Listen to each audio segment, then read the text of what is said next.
One thing you got to mention, the big difference in the game, the turnovers. Nick Mullins turning the football over, has 3 interceptions, leading to the extra 6 points. That pass could not be handled by KJ Osborne, with Brian Branch defending. Branch with some big plays today. Nice job, Brian Branch. Coached very well. As soon as you see the wide receiver start to put his hands out, that's when you put your arm in. That left arm goes right in, no panic by him, and gets the pass breakup.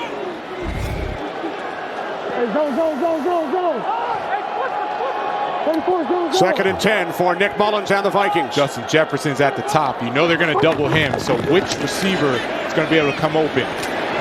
It's Brandon Powell who makes the catch. At the 33-yard line. Down to 2:05. Vikings hustle up to the line. Can you get the one off? We will hit the 2-minute warning. Best thing about Dan Campbell's team, when they were struggling, we called a bunch of their games, and there was never any finger pointing. They all had the vision. They all believed that they could get to this point, and we were the ones. We love watching the way that they were building it. It looks really good. We're good. First and 10 for the Vikings from their 33-yard line. 2 minutes remaining. Mullins looking downfield, throws, and the pass gets batted down. Intended for Brandon Powell. Aiden Hutchinson getting a hand on it. Aiden Hutchinson being disruptive again. He knows he can't get there. He stops, gets that big paw up there, and that would have been a completion to Brandon Powell. So that is a nice job by Aiden Hutchinson, aiding the secondary with that pass breakup. No pun intended. Aiden Hutchinson, Michigan native, Lions fan. We asked him the other day. He said it was tough being a Lions fan when I was growing up. Calvin Johnson, his favorite player. He said he was the Barry Sanders of my generation. Now Mullins has the ball free. And it's still loose. Vikings have recovered. Justin Jefferson falling on it. Clock continues to run. This is Romeo Okwara. He's going to get the pressure coming from the left side. Beats C.J. Ham, who's supposed to be in there for better pass protection. And if John Kaminsky could have picked that up, he would have been walking into the end zone for a touchdown. Third down and 27. Mullins fires. Wow. Jefferson, wow! What a catch! Unbelievable! An incredible catch by Jefferson on third down and 27. The Vikings pick up a first down. And now Mullins will stop the clock with 1:05 remaining. Unbelievable. And you wonder why I've been calling him the best wide receiver in the NFL. Goes up over 2 defenders. Kenny, they are doubling him. The only person that can make a play for the Vikings is Justin Jefferson. Nick Mullins throws it his way, and he comes down with the 50-50 ball.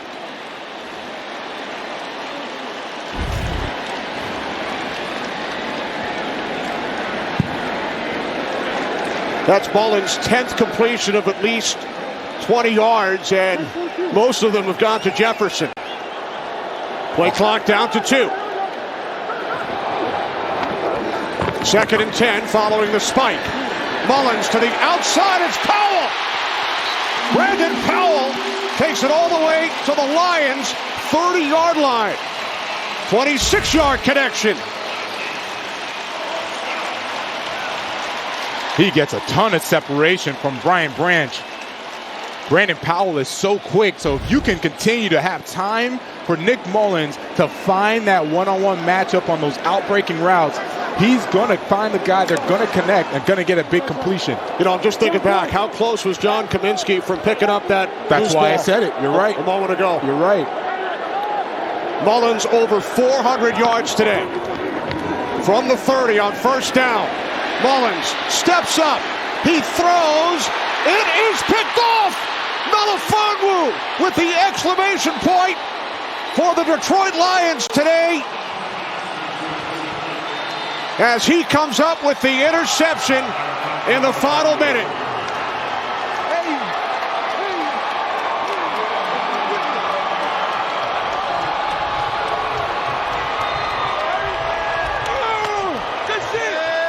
Man, Justin Jefferson played as hard as he could play. Nick Mullins with his 4th interception. And what you're going to see from Justin Jefferson is he goes out, then breaks back in. Nick Mullins does a great job sliding up in the pocket. The ball just got away from him. He throws a duck. You see a wobbly ball out there. Had he been able to actually put some heat on that football, he would have had a completion to Justin Jefferson. Instead, it just lags out there, and Melifonwu, who's going to be a starter for a long time in this league, ever since I've watched him with Denver last week, and now he's making big play after big play after big play. Mullins has thrown for over 400 yards, a couple of touchdowns, but that's his 4th pick. And now we hear "Let's Go Lions" chants here in Minneapolis. They have never hosted a postseason game at Ford Field. Their last home playoff game, January '94, against the Packers. They are the only NFC team that has not gone to a Super Bowl. The Detroit Lions, with their first division title since 1993. Aiden Hutchinson told us this is a hat and t-shirt game. Well, they are going to be celebrating with those hats and t-shirts. And boy, did the Vikings make them earn it today. Even with the 4 interceptions, still only won by 1 score, 30-24. That was a valiant effort by the Vikings. A ton of players went down, but give all the credit to the Lions. They ran the ball well. They passed the ball well. Defensively, they made big play after big play when they had to. They earned this victory today. So congratulations to the Detroit Lions, NFC North champions. Vikings, of course, still remain alive in postseason contention. Lions win it 30-24. What a game.